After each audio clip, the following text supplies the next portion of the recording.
Hello everyone, it's Attacker72 here, and for today, so Mario and Luigi Brothership, while it does start slow at first, it becomes a really great game overall. And Brothership does what other games does, if it are its bosses. Every game obviously has its bosses, and Brothership is no exception when it comes to its phenomenal bosses. Here we got a total of 11 bosses in total, which is definitely low for the series, but it kind of makes sense since this is the first game we've gotten in a while, and there's a lot of creative things in terms of it. The bosses all vary from different types of enemies and all the types of characters that you'll face throughout the series, while also using the newest mechanic of Luigi logic put into it. Mario and Luigi Brothership will feature a lot in this video, so before I start, I want to mention a few things. One, this will be ranked from worst to best, but the bottom ones aren't really something I would consider the worst. It's just more so something that I would still be considered fun, but it just doesn't live up to the other bosses that I'll be going through the entire video. So just because it's like in last place or like the bottom half, I don't think they're bad. I just think the other bosses are better. Second off, there will be a lot of spoilers throughout the entire video, from basically the final boss to a few bosses before it. Obviously, these are also my thoughts and opinions, so if you want to disagree with me on them, then that's totally fine. And I'm going to be ranking them from how great the bosses are, from its mechanics, the Luigi logic, the fights, and all the different moves that the bosses give out. So I hope you guys enjoyed this video, and so with that, let's not waste time, let's get started with the video. Starting out with the very last place at number 12, being the Great Conductor. This happens pretty late into the game, and the Great Conductor isn't really a boss. While it is basically acts like one, it isn't really one where it's mostly going on difficulty. Instead, the Great Conductor is a way of trialing you on both Mario and Luigi's Brothership throughout the entire story, along with removing a few things. The battle plugs have been permanently banned in this fight, so you can't use those. So instead, the Great Conductor has to do a few things. One, first off, it clones Mario or Luigi, depending on who it chooses, and you have to guess on which brother is the right one. Afterwards, you'll be able to use a bro move, which you have to get excellent on a lot of these. And if you don't get excellent, then the Great Conductor will mostly destroy you with one final strike that would instantly one-shot you, and you basically have to start the entire fight all over again. The Great Conductor isn't more so on difficulty, it's more so testing your skills on both the whole bro moves and also testing your, between the bonds of Mario and Luigi. It isn't too bad of a fight, but as you'll see, there's definitely a lot more that is what we get to see. At number 11, we got ourselves the Mega Snaptor. This is a boss that you'll fight on the Lot of Coins Island, and the Mega Snaptor pretty much makes sense. From the build-up throughout the entirety of the second sea, you've basically been seeing and fighting a lot of Snaptors that requires basically the same moves, from hitting its head to grabbing Mario and Luigi and throwing them to the ground and dropping other things like mushrooms or rocks. The Mega Snaptor is not much the same. It is a giant Snaptor, but it does have a few things. Number one, it grabs Mario and Luigi, obviously. It basically, springs its head forward, depending on who it's going to hit, which you have to use your hammers in order to hit them. The Mega Snaptor can also be, knocked down with the mechanic of Luigi logic. Luigi logic is pretty much a brand new mechanic outside of battle, but on all the bosses, well, almost all the bosses, Luigi logic can be applied here. So for Luigi logic, all you gotta do is time the pipes, and once you time the pipes, Luigi will let out a gush of water, knocking the Mega Snaptor down for a brief moment before standing back up. It will stay on ground for like a couple turns, to which it'll do things such as hit you with its beak, but after about a couple more turns, it'll basically do the same thing. The reason why I'm putting this at number 11, because since this is a Mega Snaptor, its moves will almost basically identical to the other Snaptors. And speaking of, those regular Snaptors will also come into play once in a while, but it isn't too much of a major deal, making this my number 11 spot. At number 10, we got ourselves Garumbla, and Garumbla is the very first boss that you encounter in your playthrough. Garumbla is a way for you to introduce the bosses in the game, and it mostly does a few things. First of all, it does what his minions do. He can block its head by pretty much using your hammer in order to hit it properly. You also can stomp it as well, but Garumbla can do a few things. Obviously, he can slam his hands on the ground, creating some shockwaves. He can also throw in a lot of boulders, to which you have to use Mario and Luigi's hammers to knock knock him into, and this is also the very first boss that introduces the play of Luigi logic. In this Luigi logic, Luigi will launch a large boulder, to which Garumla grabs it, but in order to not get hit, Mario has to timely hit his hammer, and then Luigi will join in to hit the hammer as well, knocking Garumla temporarily before getting back up. Once you knock them out, it pretty much is a great way to introduce the first boss in the game and also introduce the play of Luigi logic that'll be present throughout the entire boss run. There is also a Golem version of Garumla, which Golem has been introduced halfway through the game, and then by the end game of Brothership, Golem has now been more present in the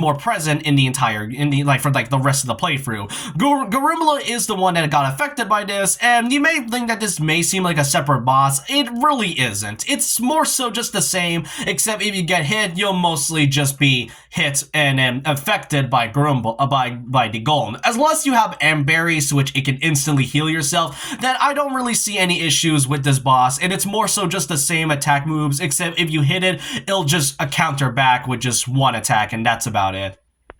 At number 9, we got ourselves 10, one of the Extension Corps. 10 is your first and only time you'll fight one of the Extension Corps members, as X and Shun will not be, don't really have separate boss fights, unfortunately, but 10 has one of them. So basically, he can do a couple things. He'll send out his minions, which is pretty obvious, then he'll ride on an orb, to which you have to use your hammer. He'll try to run at you a few more times, but once you hit his orb and destroy it, you'll be able to use an attack on 10. 10 will also shoot out a blade out of his arm, to which he'll spin around, but once you time your hammers right, 10 will be able to be defeated no easily. Then he'll also clone himself and summon a bunch of mirrors, to which you have to, which it reflects its orb attacks at him, but you can simply do that by basically watching the orbs carefully and using the hammers with either Mario or Luigi in order to defeat 10.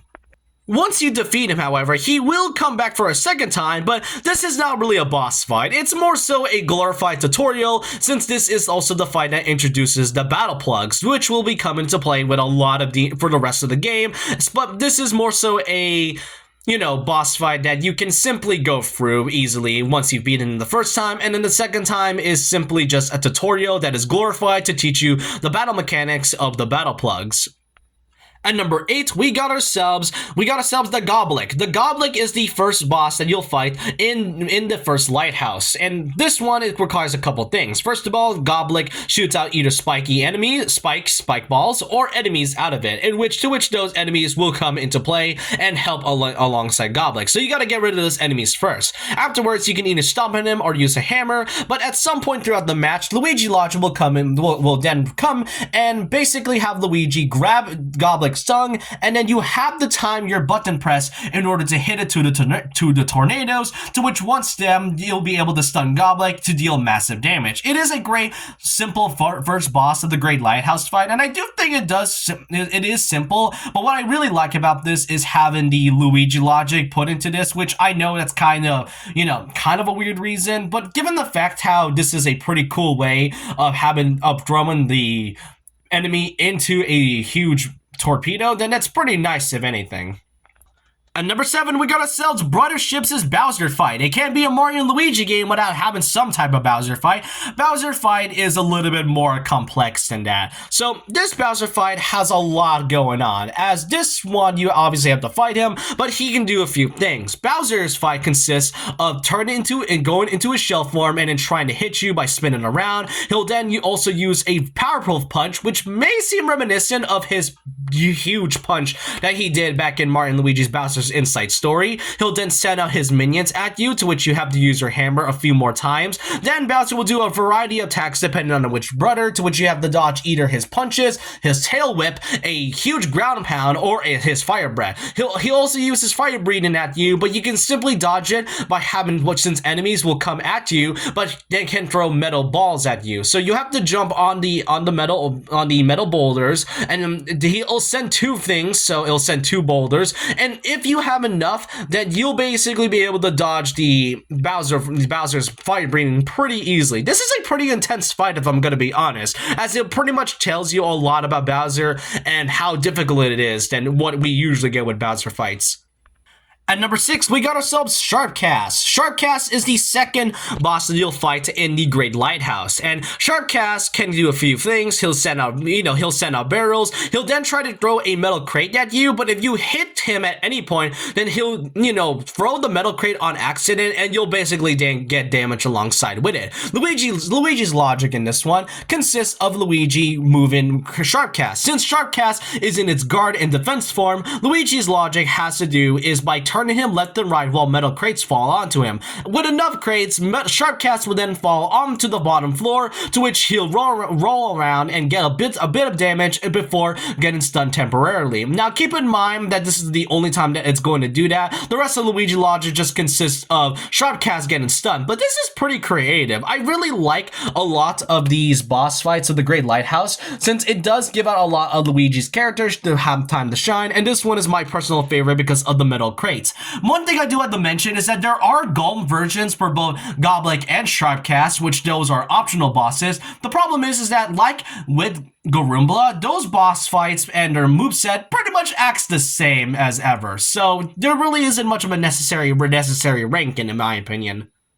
At number 5, we got ourselves Golem Bowser. Now, I literally just said there was a Golem version of the Great Lighthouse bosses, so why is Golem Bowser any different? Well, there are a few things that differentiates the regular Bowser with the Golem version of him. So, Golem Bowser, as you start, he'll basically be flying almost the entire match, as he now has rocket boots on his feet. So, basically, Golem Bowser, you have to knock a couple more times, and it's basically the same moveset, but with more faster and intense movement, so you gotta dodge very carefully. But since Bowser also has Golem, if you get hit by any of his attacks, Mario or Luigi will get affected by the Golem itself. So you have to pretty much be careful with that. However, there is also the Luigi logic, which consists of the Shy Guys riding a small airship. The thing is, if Bowser is not stunned on any point and you try to do Luigi logic, Bowser will immediately notice and try to attack him, making this the only boss fight to have Luigi logic not be viable unless Bowser is knocked out for a brief moment.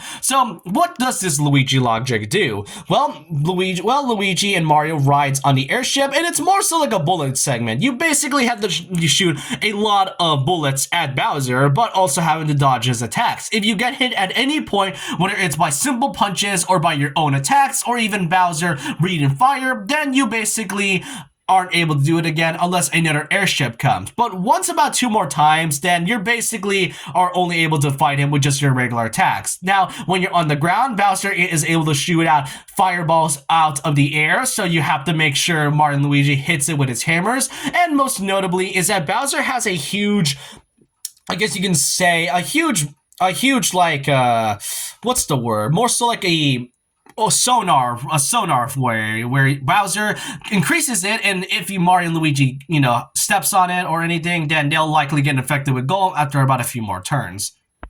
At number 4, we got ourselves Pipe Gun, which is the last of the Great Lighthouse bosses. This right here is actually pretty intense, to be honest, which does make sense since this is the last Great Lighthouse boss that you'll have to face before having to head for the Fortress Zocket. So Pipe Gun consists of 2 forms. It has its regular form, which is mostly just like some goo. Then we also got its fire form and ice form, all of which is all connected with Luigi's logic being Shun. Shun will basically use a button to which, depending on which environment it goes through, it'll either use fire attacks or ice attacks. For Luigi logic, you have to defeat Shun by mashing B and trying to get the remote from him. Once you get the remote from Shun, then Luigi will be able to choose either the regular area or either the fire or ice area, but I recommend going for the normal area as the pipe gun is at its most vulnerable. But like I said, this is a pretty intense fight. Its attacks are very powerful, and if you don't know the timing of it, then you'll likely not be able to beat this boss at all. But that's what I find great. The challenge in bosses is what really makes this so great, and that's kind of what I find Pipe Gun so enjoyable, which makes sense for the last Great Lighthouse boss. At number 3, we got ourselves the Extension Corps, now featuring 10, but this time having the addition of X and Shun. It is kind of a shame that X and Shun doesn't exactly have their own separate boss fights, as I would have really liked to fight to see what their fights would be like if they're by themselves. Yes, X and Shun were involved with the Sharpcast and the Pipe Gun bosses, but to really see these three together is great. So obviously 10 pretty much acts the exact same, but X is more so on speed and Shun is more so on power, having a lot of dumbbells in order to throw at Mario and Luigi. And now X is a bit of a sneaky one, as he will go off screen for a brief moment, but he will also come in from a sneak attack from behind as a sneak attack, but if you jump correctly, then you'll be able to hit X. However, throughout the half of the fight, X, the Extension Corps, will be able to bring out battle plugs, to which you mostly do a couple things, from eating mushrooms that will deal massive damage, to having the ability to power themselves up, but then halfway through, with their very last battle plug, they'll be able to become invincible, but only for one turn, as once that turn is over, they will all explode, dealing 9,999 damage. I recommend using either a Boo Biscuit, as that will make you invincible, but still, what a great way, and I really like this boss fight because of the comedic moments we see of the trio, as we pretty much see them at their most vulnerable, having to basically fight each other and dealing massive damage to one another for basically no reason. It adds a lot of comedic value, and having the battle plugs put into this really makes it great. This is also one of the other few times where Luigi logic doesn't come into play. At number 2, we got ourselves the big bad of Brothership, Zocket. Zocket is like a nice simple build-up from basically fighting the Extension Corps. For Zocket's boss fight, this time it uses his, I guess, what are those, like scissors or something? Anyways, he will launch his scissors at you. However, if you get hit by one of them, Mario and Luigi will be infected by Golem. But the thing about this is that if any of those brothers gets infected by Golem, Zocket will be able to take them as control, meaning you have to fight Mario and Luigi as well. I recommend Mario or Luigi. I recommend not hitting any of those, as it will deal massive damage to the brother depending on who it is. But if Zocket sends out Mario or Luigi, then you have to make sure you dodge its attacks with its hammer. But once you hit him 2 more times, you cannot hit Mario or Luigi, as if you don't hit them, then they'll turn back to normal. If you do hit them, then you'll just deal damage onto the brother. Now, as for Zocket's regular attacks, Zocket can send out lightning strikes, golem orbs, and most notably, cut the floor, and by basically cutting into like a triangle, to which you have to have Mario and Luigi jump and dodge his attacks. This is a really creative boss fight for a boss that isn't even the final boss. As with any other Mario and Luigi game, there has to be some type of plot twist. Being in our number 1 spot right here is none other than the big bad himself, Reclusa. He is the true final boss of the entirety of Brothership, and Reclusa's whole build-up from the whole playthrough of Mario and Luigi is incredible. First of all, you have to fight a bunch of the enemies by going through the entirety of the solid tree. So once you get there, you have to fight a lot of enemies, but when you get to the actual boss, it gets intense. First, you have to do a chase sequence, to which you have Mario and Luigi shoot out either ice or fire attacks in order to hit by countering any of the enemy's fire or ice attacks, but Reclusa will be able to cover himself in either ice or fire, so you have to do the opposite attack. But once you do, that was only the first phase. The second phase has Reclusa fuse himself with the giant solid tree known as the Weeping Reclusa, and after about a few cutscenes, you'll be able to fight these Doom Blooms, to which Snoutlet, your companion, will get eaten by one of them. You have to hit the one that has Snoutlet in it. Once you free Snoutlet, you'll then be able to use Luigi logic, which is the last time you'll be able to do this, by having Luigi and Mario ride on a plug in order to go up into its mount. You have to use the same, it's basically like the chasing segment, except you have Mario and Luigi throwing ice and fireballs, fire and ice attacks, but then it'll use one giant attack, to which you have to charge up both fire and ice together in order to stun it for a brief moment, and then go inside its body into the core itself. There, Reclusa will be able to become the Weeping Core, to which once you use certain attacks like a hammer or a certain bro move, then you won't be able to do that move again. So I recommend not doing this again if it analyzes and blocks itself. But once you'll be able to hit the Weeping Core, you'll then be able to fight Reclusa one last time. I recommend using a lot of battle plots, such as wait a minute, a lot of counters, and a few more other things like auto excellences. And Lukusa has a lot of attacks that requires a few jump in and dodge in from golems, fire and ice attacks, and just a few others. But once you'll be able to hit this boss,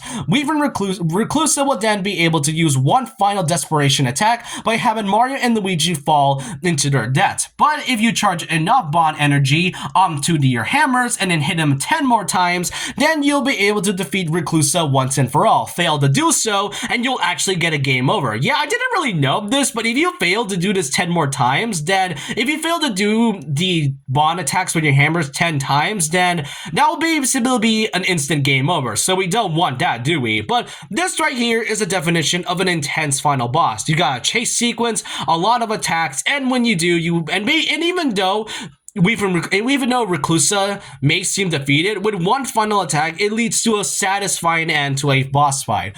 Overall, that's all I can say about Mario and Luigi's Brotherships. This is by far one of my favorite boss lists of all time, and I want to know your thoughts and opinions down below about this. Let me know which of these bosses for Brothership are your personal favorites, and so with that, leave a like, comment, subscribe, hit the notification bell for more videos, follow my Twitter. I'll see you guys next time, and remember this, once a legend, always a legend.